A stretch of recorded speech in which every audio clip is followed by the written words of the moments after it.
Hey, good morning. It is Tuesday, June 18th. I'm Andy Neal with your morning check. Well, we'll find out today if the federal government has approved the Trans Mountain Pipeline expansion project. Construction was halted after a federal court decision last summer. Now, if cabinet approves the expansion, it may impose more conditions on the pipeline to address the concerns of Indigenous communities, including possibly changing the route in some places. I hit my head really hard. It was absolutely terrifying.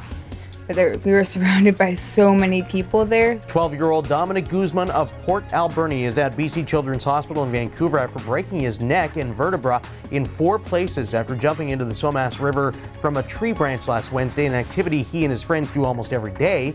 But the water was only 2 feet deep, and quick actions of nearby bystanders likely helped save Dominic's life until an ambulance arrived. Emotional testimony at a coroner's inquest into the overdose death of Oak Bay teenager Elliot Urchuk. Elliot's mother, Rachel Staples, told the 5-person jury about her family's efforts to help their son recover from serious sports injuries, saying it made him addicted to pain medications and eventually street drugs. Now, the inquest will allow the jury to have the opportunity to make recommendations to prevent similar deaths. I want to make sure everybody stays calm right now. Toronto Mayor John Tory thanked police for their quick response to a burst of gunfire that broke out at yesterday's Raptors party at City Hall. Tory said he was angered by the shooting, which left 4 people wounded, a few others injured in the scurry to safety, and 3 arrests. His statement also commended the millions of other people who happily and peacefully celebrated the Raptors' win. Well, with peak travel season starting Friday, there are dozens of extra sailings en routes between the island and lower mainland. There will be 6 a.m. starts, hourly sailings, and midnight departures on busy days between Swartz Bay and Tsawwassen. BC Ferry says more sailings also on routes between Nanaimo and the mainland. And to avoid sailing waits, the corporation recommends you make a reservation or avoid peak travel times.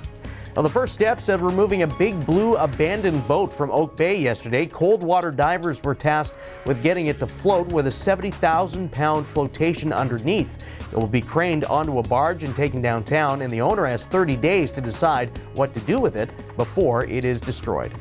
Well, Shania Twain is heading back to Las Vegas. The Canadian country legend announced her Let's Go residency. The show at Planet Hollywood will capture some of the nostalgia of Twain's early 2000s hits while incorporating some new, fun visual elements, and that starts in December.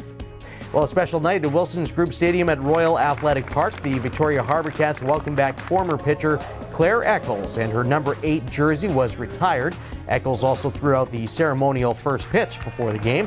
Now, first baseman Chase Wesner launched a 2-run blast in the 7th, and that was the difference in a 5-3 Harbour Cats win over the Bend Elks. They meet again tonight at 6:35.